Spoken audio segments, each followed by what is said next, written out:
ආයිබෝන් ඔබ එක්වන්නේ රූපවාහිනී ප්‍රධාන ප්‍රවෘත්ති ප්‍රකාශය සමගින් මම නිසංසලා රත්නායක මම අසංක නිලගරත්න ප්‍රථමයෙන් ප්‍රධාන ප්‍රවෘත්ති ශීර්ෂ පාඨ මාකඳුරේ මදුෂ්ගේ හෙළිදරව්වකින් කොටිකාවත්තෙන් කෝටි 10ක හෙරොයින් තොගයක් සොයා ගැනේ. විදේශගත වන සියලු දෙනා පිටත්වීමේ වේලාවට පෙර පැය 72ක් ඇතුළත PCR පරීක්ෂණයක් සිදු කර ගැනීම අනිවාර්ය කෙරේ. සීමා මාසික වෛද්‍ය නිලධාරීන් 1117 දෙනෙකුට පත්වීම. මැතිවරණ නීති සංශෝධනයට තේරීම්කාරක සභාවක් යෝජනා කරන බව අගමැති පවසයි. ජනපතිගේ වැඩපිළිවෙල ශක්තිමත් කිරීමට නම් 20 වෙනි සංශෝධනය අත්‍යවශ්‍යයි. බෙල්ලන්විල රජමහා විහාරාධිපති හිමියෝ අවධාරණය කරති. ස්වයං ඝාතකයන් 20 දෙනෙකු යොදාගෙන පාස්කු දින ප්‍රහාරය එල්ල කිරීමට සහරාන් ප්‍රමුඛ පිරිස කළ සැලසුමක් හෙළිවේ. නවසීලන්ත මහමැතිවරණයෙන් වත්මන් අගමැතිනියට විශිෂ්ට ජයක්.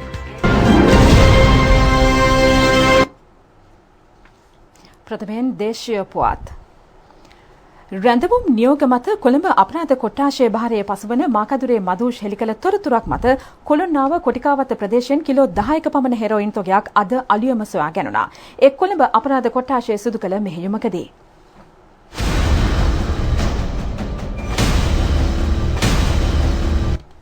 කොටිකාවත්ත ප්‍රදේශයේ ගරාජයක සංගවා තිබියදී මත්ද්‍රව්‍ය සොයාගත් බවයි පොලිස් මාධ්‍ය ප්‍රකාශක නියෝජ්‍ය පොලිස්පති අජිත් රෝහණ මහතා පවසන්නේ. මෙම ස්ථානයට සම්බන්ධ සැකකරු මීට මාස 2කට පමණ ඉහතදී විදේශයකට පලා යාමට සූදානම්ව සිටි බව හෙළි වී තිබෙනවා. ඔහු බාරයේ තිබී මීට පෙරද ගිනිඅවිය 4ක් හා ජීව උණ්ඩ සොයා ගැනීමට පොලිසිය සමත් වුණා. වැඩිදුරට සිදු කළ විමර්ශනයේදී හෙරොයින් තොගය ගැන හෙළි කර ගැනීමට හැකි වූ බවයි නියෝජ්‍ය පොලිස්පතිවරයා පවසන්නේ. රැඳවුම් නියෝග මත ඉකුත් 15 වෙනිදා අපරාධ පරීක්ෂණ දෙපාර්තමේන්තු බහරයට ගනු ලැබූ සංවිධානාත්මක අපරාධකල්ලි සමාජික ජනිත් මදුසංකනහොත් පොඩිලැසි නැමැත්තාගෙන් ප්‍රශ්න කිරීමේදී හෙළි වූ තොරතුරු මත ගිනිඅවියක් මෝටර රථයක් හා ටිපර් රථයක් අද අපරාධ පරීක්ෂණ දෙපාර්තමේන්තුව බහරයට ගැනුණා. මෝටර රථය ගාල්ල හබරාදුව එරබුදුගහ හන්දියේ ගරාජයක තිබී ඇති අතර ටිපර් රථය අම්බලන්ගොඩ ප්‍රදේශයේ තවත් සංවිධානාත්මක අපරාධකරුවෙකුගේ ගරාජයක තිබී සොයාගෙන තිබෙනවා. අමරිකාවේ නිෂ්පාදිත පිස්තෝලය මිටියාගොඩ තෙල්වත්ත ප්‍රදේශයෙන් සොයාගත් බවයි පොලිසිය පවසන්නේ. වසර කිහිපයකට පෙර ඝාතනය කෙරුණු මනෝජ් මෙන්ඩිස් නැමැත්තාගේ සහායකයෙකු වන බන්දරාගාරගතව සිටින ජනිත් නිශාන්ත නොහොත් තනියට එයා ඝාතනය කිරීම සඳහා පොඩිලැසීගේ පාර්ශවය සැලසුම් කර තිබූ බවයි හෙළි වී ඇත්තේ. බන්දනාගාර බසයකින් එම සැකකරු රැගෙන යන අවස්ථාවකදී මෙම රථ යොදා ගනිමින් අතරමඟදී ප්‍රහාරයක් එල්ල කිරීමට සූදානම්ව තිබූ බව විමර්ශන වලින් හෙළි වී තිබෙනවා. මේ අතර බලපිටිය පාතේගම ප්‍රදේශයේ නිවසක තිබී මයික්‍රෝ වර්ගයේ පිස්තෝලයක් ඊට යොදන ජීව උණ්ඩ 37ක් ඇතුළු ආයුධ කිහිපයක් සමග සැකකරුවෙකු පොලිස් විශේෂකාර්ය බලකාය විසින් අද අත්අඩංගුවට ගනු ලැබුවා.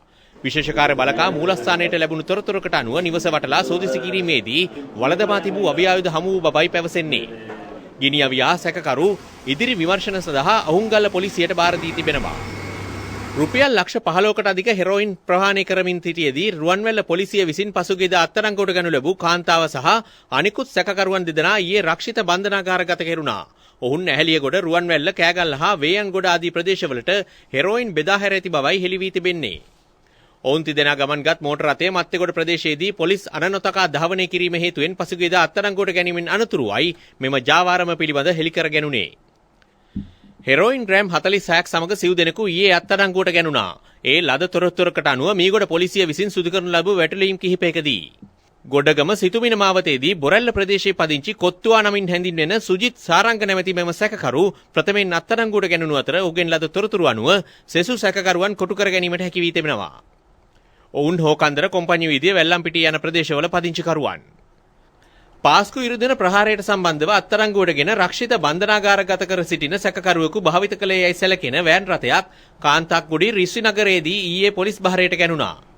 ලද තොරතුරකට අනුව වෑන් රථය සොයා ගන්නා ලද්දේ මඩකලපුව දිස්ත්‍රික් අපරාධ විමර්ශන කොට්ටාසය විසින්.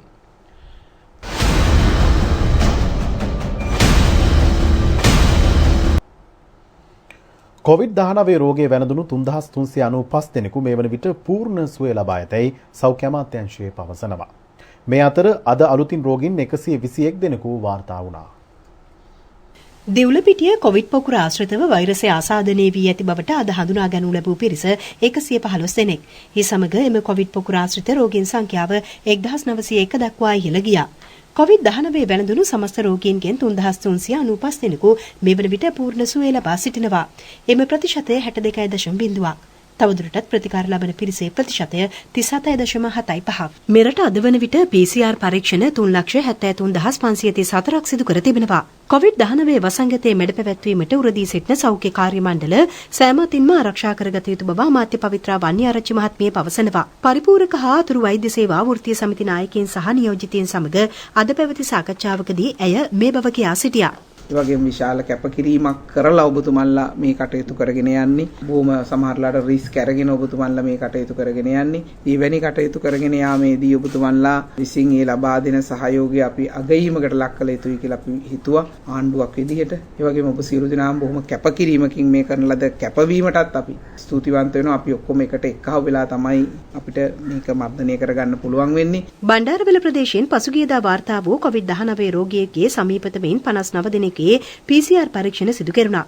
ඒ බණ්ඩාරවැල දිසාරෝහල පරිශ්‍රයේදී කොරෝනා වසංගතයේ පොළොන්නරුව ප්‍රදේශයේ පැතිර යාම වැළැක්වීමට ගත යුතු ක්‍රියාමාර්ග පිළිබඳ සාකච්ඡාවක් දිස්ත්‍රික් ලේකම් කාර්යාලයේදී ඊයේ පැවැත්වුණා. ඒ උතුරුමැද පළාත් ආණ්ඩුකාර මහීපාල හේරත් මහතාගේ ප්‍රධානත්වයෙන් මොරටුව ලුණාව ප්‍රාදේශීය රෝහල කොවිඩ්-19 රෝගීන් සඳහා වෙන් කර තිබෙනවා.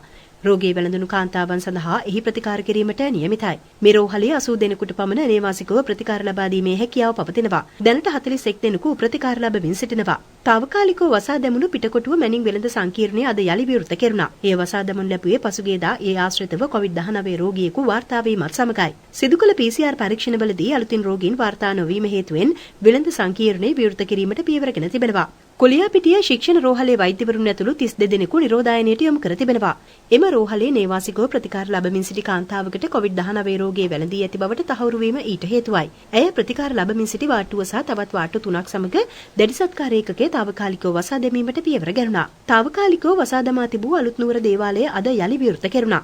එම ස්ථානයේ මීට දින 10කට පෙර වසා දැමුණේ කොවිඩ්-19 රෝගයේ වැළඳුණු කිහිප දෙනෙකු දේවාලයට පැමිණ තිබීම හේතුවෙන්.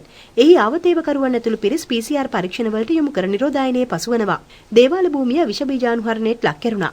නිරෝධායනයට ලක් කෙරුණු පිළියන්දල ප්‍රදේශයේ පිරිවෙනක භික්ෂුන් වහන්සේ සහ තවත් පිරිසකට අත්‍යවශ්‍ය ද්‍රව්‍ය පිරිනැමුණා. ඒ පිළියන්දල පොලිස් ස්ථානයේදී මේ සංවිධානය කෙරුණේ රාජ්‍ය අමාත්‍ය විජිත බේරුගොඩ මහතාගේ මඟ පෙන්වීම අනුවයි. පොත්ගලීන් ලියාපදිංචි කිරීමේ දෙපාර්තමේන්තුවේ ප්‍රධාන කාර්යාලය සහ සියලු පළාත් කාර්යාල ලබන 23 දක්වා මහජනතාව සඳහා විවෘත නොකිරීමට තීරණය කර තිබෙනවා. එම කාලය තුල හැඳුනුම්පත් සකස් කර ගැනීමට අවශ්‍ය නම් තම ඉල්ලුම්පත් ග්‍රාම නිලධාරී වෙත හෝ ප්‍රාදේශීය ලේකම් කාර්යාලවල පිහිටි හැඳුනුම්පත් අංශය වෙත බාර දීමට කටයුතු කළ යුතුය. දුරකථන මාර්ග ඔස්සේ දෙපාර්තමේන්තුව අමතා අත්‍යවශ්‍ය සේවා සලසා ගැනීමේ හැකියාව පවතිනවා. වවුනියාව පම්පමඩුව නිරෝධායන මධ්‍යස්ථානයේ සිටි පිරිසක් අද සිය නිරෝධායන කාල සීමාව අවසන් කළා. 50 දෙනෙකු ඊට අයත්. ඔවුන් මෙරටට පැමිණ ඇත්තේ අබුඩාබි සිටයි. මේ අතර ශ්‍රී ලංකාවෙන් පිටත්ව යන සියලුම ගුවන් මගින් තම පිටත්වීමේ වේලාවෙන් පැය 72ක් ඇතුළත PCR පරීක්ෂණය සිදු කිරීම අනිවාර්ය කර තිබෙනවා. හෙට සවස 6 සිට මෙය ක්‍රියාත්මකයි. මොටර රථ ප්‍රවාහන දෙපාර්තමේන්තුවේ සේවා සීමාවන්ට යටත්ව කටයුතු ලබන සඳහා යලි ආරම්භ කරන බව රාජ්‍ය මාත්‍ය දිලුම් මමුණුගම් මහතා පවසනවා. මහනුවර පැවති මාධ්‍ය හමුවකදී ඔහු මේ බව කියා සිටියා. මේ අනුව මෙතෙක් මහජනතාවට වහලා තිබුණු නාරහැම්පිට මොටර රථ ප්‍රවාහන දෙපාර්තමේන්තුවේ සේවාවන් සඳුදා දිනේ සිට ආරම්භ වෙනවා. නමුත් ආරම්භ වෙන්නේ දුරකථන හරහා ලබා ගන්නා කාලය වෙන් කිරීම අනුව නැත්නම් අපොයින්ට්මන්ට් ක්‍රමයක් අනුව මේකෙදි විශේෂයෙන්ම අපි ප්‍රමුඛතාවයේ දෙන්න බලාපොරොත්තු වෙනවා බැංකු සහ ලීසින් සමාගම් වලට සමාගම් නොවන අයටත් මේක ලබා ගැනීමේ කියාව තියෙනවා. මේ අපි කතා කරන්නේ එක් දින සේවාව පිළිබඳ. එක් දින සේවාව අපිට එක් දිනයකින් සපයන්න හම්බෙන්නේ නැහැ. නමුත් දින දෙකක් තුලදී වත් ඒ පැවරීම් ක්‍රියාත්මක කරන්න අපි එයාට උපදෙස් දීලා තියෙනවා. දවසක් තුල ක්‍රියාත්මක කරන්න උත්සාහ කරයි. ඒක දවසක් තුල ක්‍රියාත්මක කරන්න ගියාම ජනතාව රැඳෙන්න සිද්ධ වෙනවා මේ ස්ථානය තුල. ඒ වගේම මෝටර රථ ප්‍රවාහන දෙපාර්තමේන්තුවට අයත් වේරහැර කාර්යාලය කොළඹ දිස්ත්‍රික්කයේ ජනතාව සඳහා සේවය සපයන කාර්යාලයක් පමණක් හැටියට ක්‍රියාත්මක වීමට ආරම්භ වෙනවා. දැනුකොත් අනිකුත් දිස්ත්‍රික් කාර්යාල අපේ වහලා නැහැ. ඒවා විවෘතව තියෙනවා. අපි සඳුදා දිනේ සිට මෝටර රථ ප්‍රවාහන වෛද්‍ය ආයතන කටයුතුත් නැවත ආරම්භ කරන්න කටයුතු කරනවා. රියදුරු බලපත්වල කල් ඉක්ුත් වීමේ දින ඉක්ුත් වූ දින සිට මාස 3ක් ඉදිරියට වළංගු වෙනසේ අපි ගැසට් නිවේදනයක් සඳුදා දිනේ ප්‍රකාශයට පත් වෙනවා. හෙට සහ අනිද්දා පැවැත්වෙන දිව්‍ය පූජා සඳහා පැමිණෙන බැතිමතුන් සීමා කිරීමට තීරණය කර ඇතැයි කාදිනල් මාධ්‍ය ප්‍රකාශක ආචාර්ය කැමිලස් පියතුමා පවසනවා. සීමිත කණ්ඩායමක් මෙම අවස්ථාවන් වලට සහභාගී වුණා රටේ තිබෙන නිරෝධාන නීතිවලට අනුකූලව මූලික වශයෙන්ම ඇතුල් වන විට තමන්ගේ දෑත් සේදීම මුඛවාඩම පැළඳීම සහ දුරස්ථභාවය රැක ගැනීම අනිවාර්ය බව අප විශේෂයෙන් මතක් කර සිටිනවා. COVID-19 රෝගයේ සම්බන්ධ සියලු තොරතුරු ලබා ගැනීමට සෞඛ්‍ය ප්‍රවර්ධන කාර්යාංශයේ 1999 ක්ෂණික දුරකථන අංකය ඇමතිය හැකියි. වෛරසය ආසාදනය වීම වළක්වා ගැනීම සඳහා අනුගමනය කළ යුතු ක්‍රියාමාර්ග මෙන්ම ආසාදනය වූහොත් එය සිසු පිරිස් වෙත බෝවීම වළක්වා ගන්නා ආකාරය පිළිබඳ උපදෙස් එම අංකය ඇමතීමෙන් ලබාගත හැකි බවයි සෞඛ්‍ය සේවා අධ්‍යක්ෂ ජෙනරාල්වරයා දැනුම් දෙන්නේ.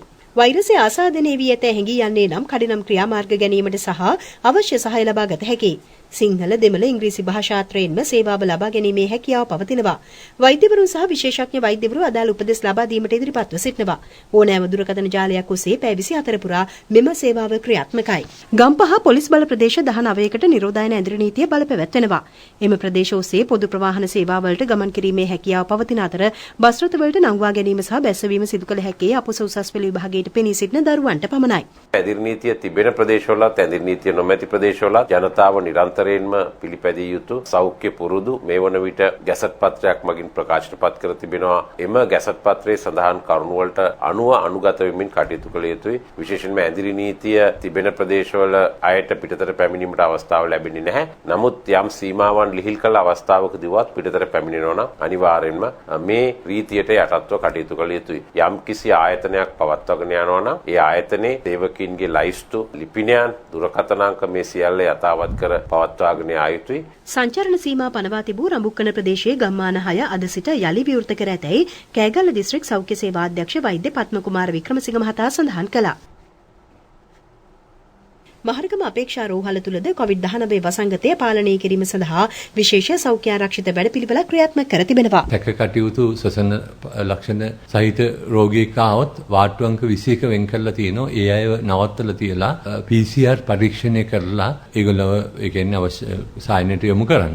ඒ වගේම අහඹු ලෙස සෞන්දර්ය ඉඳන් හැමදාම අහඹු ලෙසත් කාර්යමණ්ඩලය 10 දෙනෙක්ගේ PCR පරීක්ෂණය කරන්න කටයුතු කරලා තියෙනවා. දැන් මාසයකටයි බෙහෙත් දෙන්නේ. දැන් මාස 3කට හැකි අවස්ථාවදී දෙනවා. සමහරට ස්ටොක්ස් නැත්තම් මාස 2කට දෙනවා. එතකොට ක්ලිනික් ප්ලෙඩ්ඩු ගන්න අඩු වෙනවා ලබන සතියේ ඉඳන්. ඖෂධ තැපෑලෙන් යවන්න මේ තැපැල් සානදපති කතා කරලා දැන් කටයුතු යොදලා තියෙන්නේ. සායනයට කතා කරලා අවශ්‍ය උපදෙස් ලබා ගන්න දුරකථන මාර්ගයේ හැම සායනයටම වෙනම දුරකථන අංකයක් දීලා තියෙනවා. සියලුම අමුත්තන් සීමා කරලා තියෙනවා.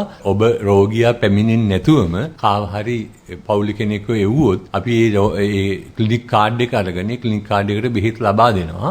ඒ බෙහෙත අරගෙන ගිහිල්ලා ඒ පළාතේ රෝහලෙන් ඔබට ඒක එන්නත් කරගන්න පුළුවන්. මම මහජනයාගෙන් ඊටාම ආදරෙන් ඉල්ලා සිටිනවා කිසිම බයක් ඇති කරගන්න එපා මේ පිළිකා රෝගීන්ට යම්කිසි තර්ජනයක් තියෙනවා කියලා. COVID-19 මර්ධනය සඳහා සෞඛ්‍යාංශ ලබා දී ඇති උපදෙස් හා නිර්දේශ අනුව ජනතාවට තැපෑල දුරකථන සහ විද්‍යුත් තැපෑල ඔස්සේ ජනාධිපති කාර්යාලය සමග සම්බන්ධ විය හැකියි.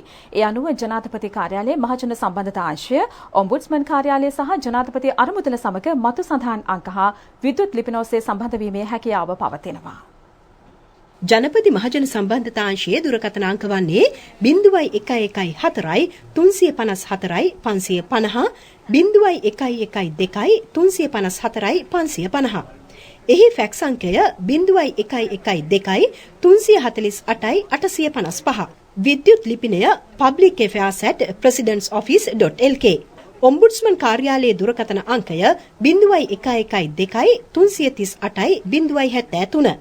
එහි විද්‍යුත් ලිපිනය ombudsman@presidentsoffice.lk. ජනාධිපති අරමුදල හා සම්බන්ධ විය හැකි දුරකථන අංකය 0112 354 354. දිගුව 48.0 48.14 48.15 සහ 48.18. එහි ෆැක්ස් අංකය 0112 331 243. විද්‍යුත් ලිපිනය fund secretary@presidentsoffice.lk. සීමා මාසික වෛද්‍ය නිලධාරීන් 1117 දෙනෙකුට අද පත්වීම් පිරිනැමුණා. ඒ ඔන්ලයින් ක්‍රමය මගින්. දිවයිනේ රෝහල්වල පුරප්පාඩු පිරවීම සඳහා නව පත්වීම් ලබා දීමට සෞඛ්‍ය අමාත්‍යාංශය විසින් පියවර ගනු ලැබුවා.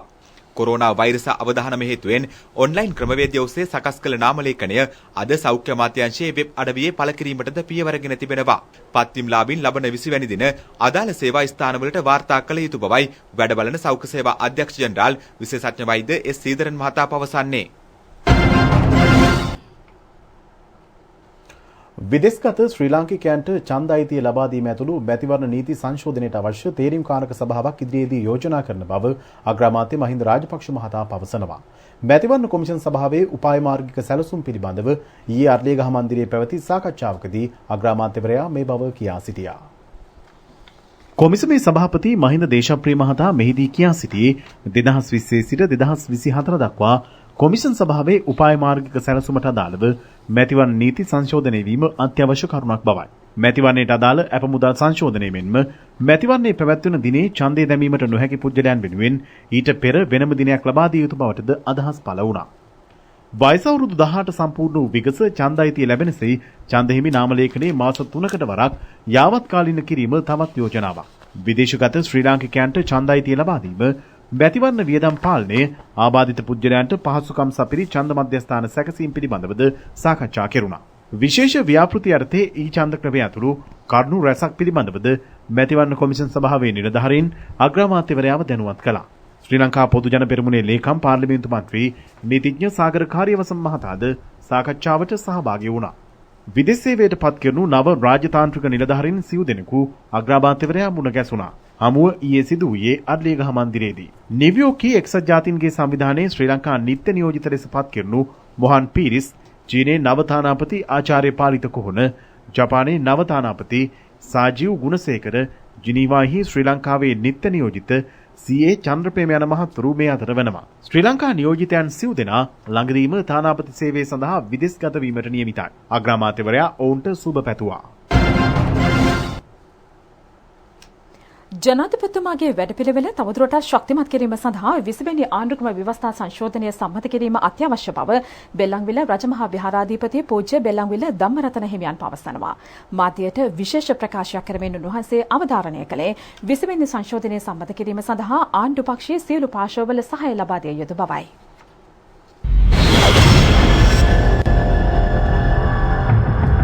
පසුගිය රජයේ යටතේ ඇතිවෙච්ච දුර්වලතා ආරක්ෂාව විදවැටීම ආර්ථිකයට ඇතිවෙච්ච පරිහානිය වැනි දේවල් ගැන හිතනකොට 19 වෙනි ව්‍යවස්ථාව යටතේ විශාල දුරක් ආපස්සට ගමන් කළයි කියන එක අතිශයින්ම පැහැදිලි. අලුතෙන් ජනාධිපතිවරයෙකු පත් වෙලා පාර්ලිමේන්තුවක් පත් වෙලා කටයුතු කිරීමේදී ඉතා ඉක්මනින් ඒ තත්ත්වය වෙනස් කරලා රට ඉදිරි ගමනකට යොමු කිරීමට අවශ්‍යතාවය තියෙනවා කියන එක අපි අවංකව පිළිගන්න ඕනේ. දැන් එතුමාව දිනෙව්වා මැතිවරණයෙන් මහා මැතිවරණයෙන් පාර්ලිමේන්තුවට පත් කළා එතුමාට හිතවත් පක්ෂය. ඒ ගැන කල්පනා කරනකොට පැහැදිලිවම පේන දෙයක් තමයි අපි එතුමාට මේ රට ඉදිරියට ගෙනියන්නේ කියන වරම දීලා තියෙනවා. ඒ දීපු වරමට අපි විරුද්ධ වෙනවා නම් ඒ එතුමාගේ ගමන දුර්වල කිරීමක් ඉදිරියට යාම වැළැක්වීමක් කියලායි මම කල්පනා කරන්නේ. ඒක හරියට කෙනෙක්ව යුද්ධයක නායකත්වයට පත් කරලා යුද්ධය ජයග්‍රහණය කරලා දෙන්නයි කියලා තෝරාගෙන ඔහුට කඩුවක් දෙනවා වෙනුවට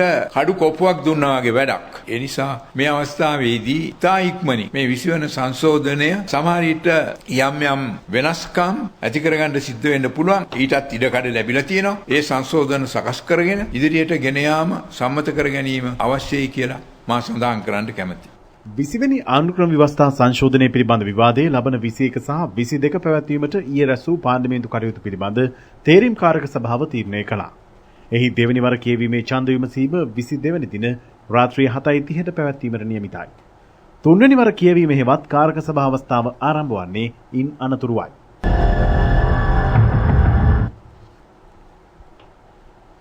ස්වයං ඝාතකයින් 20 දෙනෙකු යොදාගෙන පාස්කු දින ප්‍රහාර එල්ල කිරීමට සහරාන් ප්‍රමුඛ පිරිස සැලසුම් කර තිබූ බව පාස්කු ප්‍රහාරය පිළිබඳ සොයා බලන ජනාධිපති කොමිෂන් සභාවේදී හෙළි කෙරුණා. එමෙන්ම අධීර 3ක් යටතේ ප්‍රහාර මාලාවක් සිදු කිරීමට සූදානම් සිටි බවට අත්අඩංගුවට සහරාන්ගේ කණ්ඩායමේ සමාජිකයෙකු හෙළි කර තිබෙනවා. ත්‍රස්ත මර්දන හා විමර්ශන කොට්ටාසේ නිලධාරියෙකු පාස්කු කොමිසම හමුවේ සාක්ෂි ලබා දෙමින් ඊයේ මේ බව ප්‍රකාශ කළා. 2019 වසරේ මාර්තු මාසයේ වන විට ජාතික තවහිද් ජමාත් සංවිධානයේ නායක සහරාන් හෂීම් හා නෞෆර් මෞලවි අතර නායකත්වයේ සම්බන්ධයෙන් ගැටුමක් ඇති වූ බව ඔහු කියා සිටියා. සහරාන් හා නෞෆර් මෞලවි අතර හටගත් ගැටුම නිරාකරණයට 2019 වසරේ මාර්තු 27 වෙනිදා කොච්චිකඩේ දේවස්ථානයේ බෝම්බකරු වූ අලහුදීන් අහමඩ් මුවාඩ් සහ දෙහිවල බෝම්බේ පුපුරවාගත් ජමීල් ක්‍රියා කර තිබෙනවා. එදින ගල්කිස්ස දුම්රිය පොළ අසලදී ඔවුන් දෙදෙනා මෝටර් රථයකින් පැමිණ සහරාන්ගේ කණ්ඩායමේ තවත් දෙදෙනෙකු එම ස්ථානයෙන් නංවාගෙන පානදුර පරත්තපාරේ පිහිටි සහරාන්ගේ ආරක්ෂක නිවස වෙත ගොස් මේ සම්බන්ධයෙන් සාකච්ඡා කර තිබෙනවා.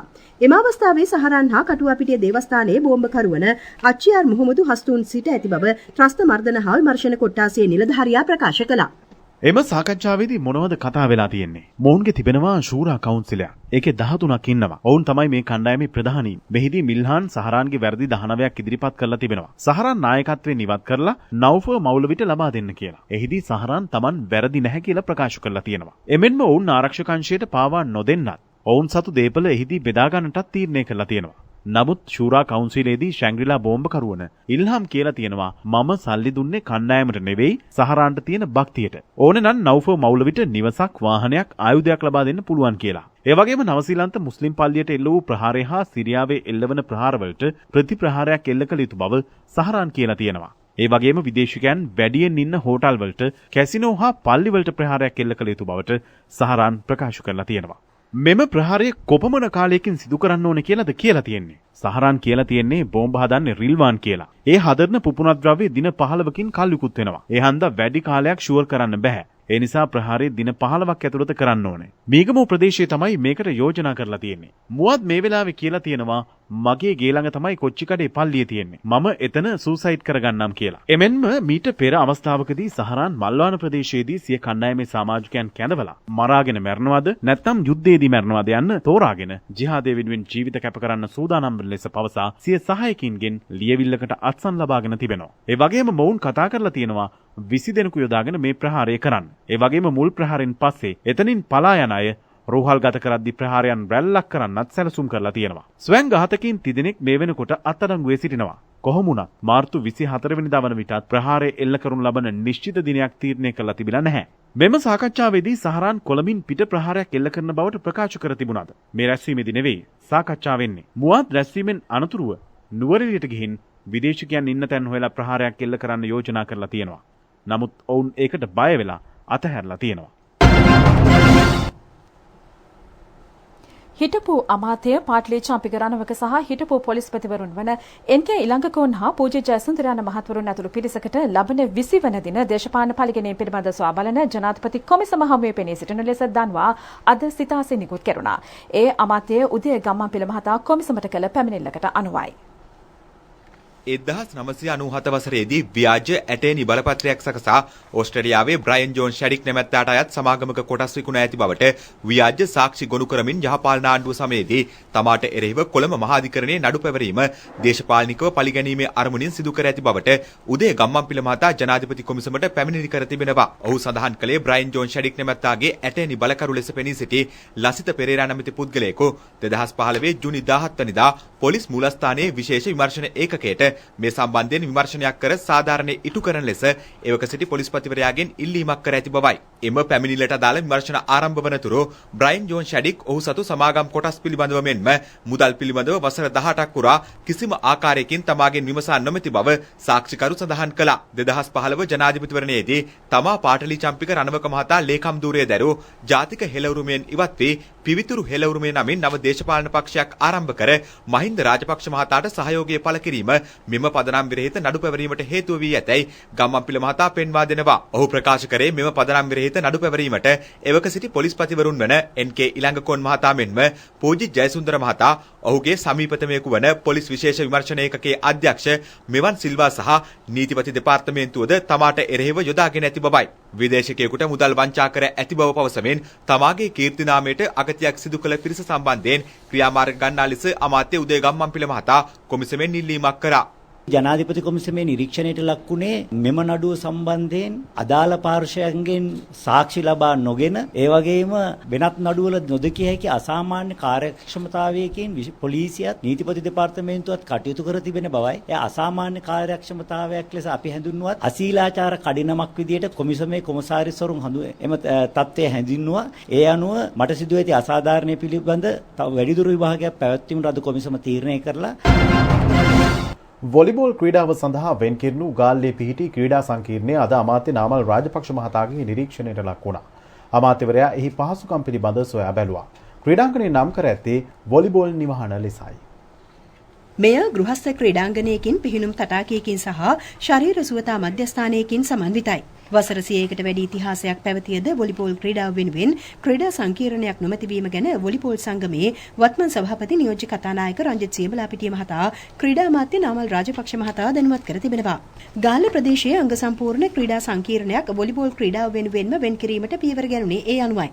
අමාත්‍ය රමේෂ් පතිරණ මහතා ඇතුළු පිරිසක් නිරීක්ෂණ චාරිකාව සඳහා එක්ව සිටියා. පළමු සාකච්ඡා වටේදීම අපේ ප්‍රධාන ප්‍රශ්නය තමයි තේරුම් ගන්න. ඒ නිසා අපිට කෝටි 80ක් වටින මේ ගාල්ල ක්‍රීඩා සංකීර්ණය ජාතික වොලිබෝල් සම්මේලනයට එතුමා ලබා දුන්නා. ඒ වගේම මෙතන මුහුදු වෙරළ අපි බීච් වොලිබෝල් සඳහා වූ ක්‍රීඩා පිටි දෙකක් වහාම නිර්මාණය කරන්නත් අද තීරණය කරා. මේ සියල්ලත් එක්ක අපි විශ්වාස කරනවා අපිට ඉතාම වේගවත් ගමනක් වොලිබෝල් ක්‍රීඩාව හැටියට ඉස්සරහට යන්න පුළුවන්. ක්‍රීඩා ඉතිහාසයේ පළමුවතාවට වොලිබෝල් ක්‍රීඩාවට තමන්ගේම කියලා නිවහනක් ලැබෙනවා. ඉතින් අද අපි විශේෂයෙන්ම ආවේ මේ නිවහනේ ඉතිරි වැඩ කටයුතු. ඒ කියන්නේ විශේෂයෙන්ම නේවාසික පහසුකම් ටික හදලා අවසන් කරන්න අවශ්‍ය සැලසුම් ටික හදන්න. මොකද ඉතාමත් කඩිනමින්යි බලාපොරොත්තු වෙනවා වොලිබෝල් ජාතික සංචිතය පූර්ණ කාලිනව වෘත්තීය ක්‍රීඩකයෝ විදියට මේ ස්ථානයේ කේන්ද්‍රගත කරලා ක්‍රීඩකයන්ගේ පුහුණුවීම් කටයුතු ක්‍රියාත්මක කරන. ඒ වගේම තමයි විශේෂයෙන් මේ ප්‍රදේශයේ ෆුට්බෝල් ක්‍රීඩාව ගත්තාම ගාල්ල එක්කම ඉතාමත් කීර්තිමත් ක්‍රීඩකයෝ බිහි කරු ප්‍රදේශයක්. ඒ වගේම මල්ල ක්‍රීඩාව. ඉතින් මේ ක්‍රීඩාවලටත් මේ ක්‍රීඩාංගණය පාවිච්චි කරන්න සහ වොලිබෝල් සංගමයක් දෙක එකට එකතු වෙලා ඒ ක්‍රීඩාවන් දියුණු කරන්න. වගේම ගාල්ල දිස්ත්‍රික්කයේ සියලුම පාසල්වල වොලිබෝල් ක්‍රීඩාව දියුණු කරන්න. අවශ්‍ය වැඩපිළිවෙල මෙතන කේන්ද්‍ර කරගෙන ක්‍රියාත්මක වෙනවා. බදුල්ල දිස්ත්‍රික්කයේ අධ්‍යාපන කටයුතු පිළිබඳ සාකච්ඡාවක් පළාත් සභා ශ්‍රවණාගාරයේදී අද පැවැත්වුණා.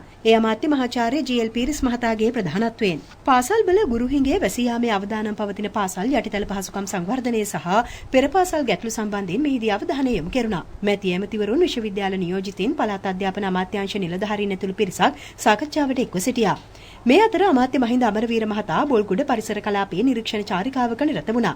එම පරිසර කලාපයේ හානි සිදු කර ඇති ස්ථාන සහ අනවසර ඉදිකිරීම සම්බන්ධව අමාත්‍යවරයාගේ අවධානය යොමු වුණා. නවසර ඉදිකිරීම සිදු කරලා තියෙනවා. වගේම ගොඩ කිරීම කරලා තියෙනවා. ඉතින් මේවා පිළිබඳව අපි මූලික පරීක්ෂණය කරා. දැන් අපි ඉදිරියේදී තිබෙන තත්ත්වය වෙනස් කිරීමටත් ඒ වගේම ඉදිරියේදී ඉදිකිරීම සිදු වෙන ඒවා පාලනය කිරීමටත් අවශ්‍ය පීවර ගන්න තමයි අපි බලාපොරොත්තු වෙන්නේ. ප්‍රවීණ රංගන ශිල්පිනියක වූ අභාව ප්‍රාප්ත අනුලා බුලත් සිංහල මහත්මියගේ අවමංගල්‍ය බොරැල්ල පොදු සුසාන භූමියේදී අද සවස සිදු කෙරුණා. ඒ විද්වතුන් කලාකරුවන් ඇතුළු විවිධ ක්ෂේත්‍රගත පිරිසකගේ සහභාගීත්වයෙන්.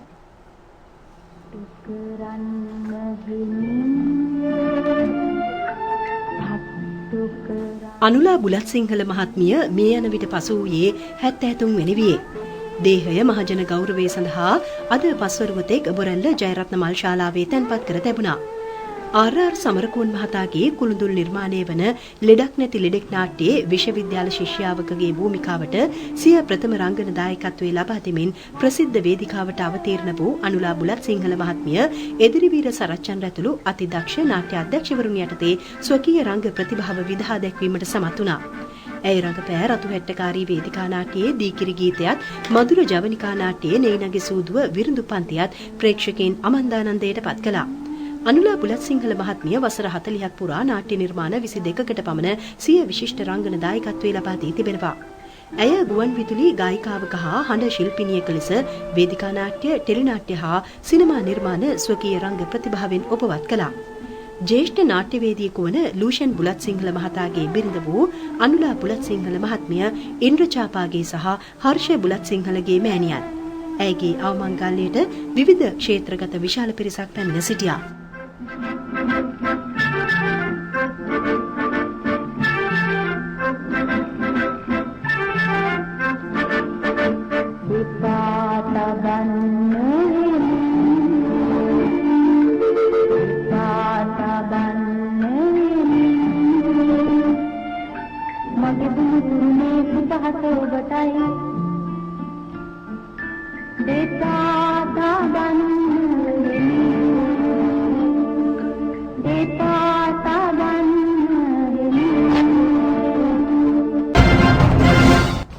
ඒ සමගින් රූපවාහිනී ප්‍රධාන ප්‍රවෘත්ති ප්‍රකාශය නිමවට පත් වෙනවා. අයිබෝන්